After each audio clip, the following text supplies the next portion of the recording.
Cricket Asia মহাদেশের অন্যতম জনপ্রিয় খেলা, তাই প্রতি 2 বছর পর পর এশিয়ার সেরা দেশগুলোকে নিয়ে আয়োজন করা হয় এশিয়া কাপের। এবারের এশিয়া কাপ তো জমে উঠেছে। তবে আপনারা কি জানেন যে এশিয়া কাপ কিভাবে আয়োজন করা শুরু হয়েছিল? কোন দল কতবার কাপ নিয়েছে? কোন দল কতবার রানার্স আপ হয়েছে? জানেন না তো? সমস্যা নেই, এই ভিডিও দেখা শেষ করে আপনি এই সব প্রশ্নের উত্তর জেনে যাবেন। তো স্কিপ না করে সম্পূর্ণ ভিডিওটি দেখতে থাকুন।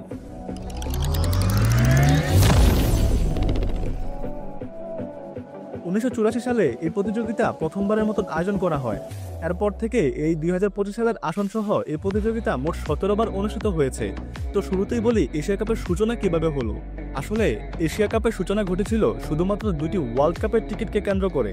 বিসিসিআই প্রেসিডেন্ট এনকেপি সালভে 1983 বিশ্বকাপ ফাইনালে অতিরিক্ত 2টি টিকিট দাবি করেছিলেন, বাট সেই অনুরোধ ইংলিশ বোর্ড নির্মমভাবে প্রত্যাখ্যান করেছিল, যাতে তিনি ক্ষুব্ধ হয়ে এশিয়া নামে একটি যৌথ ক্রিকেটীয় ব্লক গঠন করেছিলেন। এরপরেই 1984 সালে প্রথমবারের মতো এশিয়া কাপ অনুষ্ঠিত হয় আরব আমিরাতের মাঠ শারজাতে, যেখানে খেলার পাশাপাশি এক ধরনের ঐক্য সংগ্রামের ভাবনা ফুটে উঠেছিল, যা ক্রিকেটকে নতুন ভ্যাকুয়াম ঢেলে দিয়েছিল। মূলত অপমানের কড়া জবাব দেওয়ার জন্যই এশিয়া কাপের সূচনা ঘটেছিল। যাই হোক, এবার আসা যাক ট্রফির দিকে, যে কোন দল কতবার চ্যাম্পিয়ন হয়েছে। 1984 সালে প্রথম এশিয়া কাপ ফাইনালে মুখোমুখি হয়েছিল ভারত এবং শ্রীলঙ্কা। সেই ম্যাচে ভারত শ্রীলঙ্কাকে হারিয়ে প্রথমবারের মতো এশিয়া কাপের চ্যাম্পিয়ন হয়েছিল। এরপর থেকে নিয়মিতভাবে আয়োজন হচ্ছে এশিয়া কাপ এবং ভারত এখন পর্যন্ত সবচেয়ে বেশিবার ট্রফি জিতেছে। এখন পর্যন্ত 3টি দলই এশিয়া কাপের শিরোপা জিততে পেরেছে। তো আমাদের তালিকার 4 নম্বরে রয়েছে বাংলাদেশ। বাংলাদেশ এখনো পর্যন্ত এশিয়া কাপ জিততে পারেনি, তবে একাধিকবার ফাইনালে পৌঁছেছে। প্রথমবার তারা ফাইনালে উঠেছিল 2012 সালে, যেখানে পাকিস্তানের বিপক্ষে তারা খুবই অল্প রানে হেরে গিয়েছিল। এরপর 2016 সালে ভারতের বিপক্ষে টি-20 ফরম্যাটের ফাইনাল খেলেও জিততে পারেনি তারা। এরপর আবার 2018 সালে ভারতের বিপক্ষে ফাইনালে গিয়ে শেষ বলের থ্রিলার ম্যাচে মাত্র 3 রানে হেরে গিয়েছিল। বাংলাদেশ এখনো পর্যন্ত মোট 3বার রানার্স আপ হয়েছে। আমাদের তালিকায় 3 নম্বরে আছে পাকিস্তান।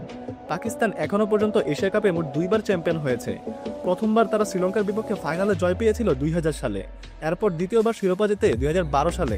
তবে পাকিস্তান 1986, 2014 ও 2022 সালের আসর মিলিয়ে এখনো পর্যন্ত মোট 3বার রানার্স আপ হয়েছে, আর প্রতিবারই তাদের অপোনেন্ট ছিল শ্রীলঙ্কা।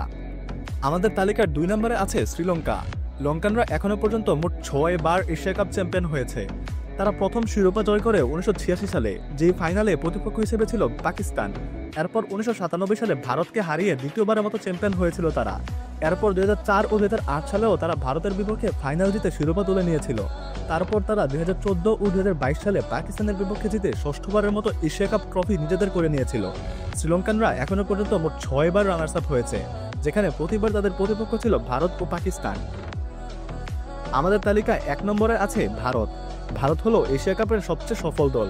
তারা এখনো পর্যন্ত 8 বার চ্যাম্পিয়ন হয়েছে। তাদের প্রথম শিরোপা আসে 1984 সালের শ্রীলঙ্কার বিপক্ষে। এরপর 1988, 1991 ও 1995 সালে তারা শ্রীলঙ্কার বিপক্ষে চ্যাম্পিয়ন হয়েছিল। 2010 সালে আবারও শ্রীলঙ্কাকে হারিয়ে শিরোপা জিতে নিয়েছিল তারা। সর্বশেষ 2016 সালে বাংলাদেশকে হারিয়ে টি-20 ফরম্যাটে, আর 2018 ও 2023 সালে বাংলাদেশ ও শ্রীলঙ্কার বিপক্ষে জিতে 8ম শিরোপা তারা নিজেদের করে নিয়েছিল। ভারত এখনো পর্যন্ত মোট 3বার রানার্স আপ হয়েছে, যে আসরগুলো ছিল যথাক্রমে 1997, 2004 ও 2008 সাল। তো বন্ধুরা, এবারের আসর তো জমে উঠেছে। আপনার কি মনে হয় কোন দল এবারের শেষ হাসিটা হাসবেন? কে হবেন চ্যাম্পিয়ন, তা কমেন্ট করে জানান। তো এই ছিল আমাদের আজকের ভিডিও। আশা করি এই ইনফরমেশনগুলো আপনাদের কাছে ভালো লেগেছে। যদি ভালো লেগে থাকে তাহলে ভিডিওটিতে একটি লাইক করে চ্যানেলটাকে সাবস্ক্রাইব করতে ভুলেন না। ধন্যবাদ।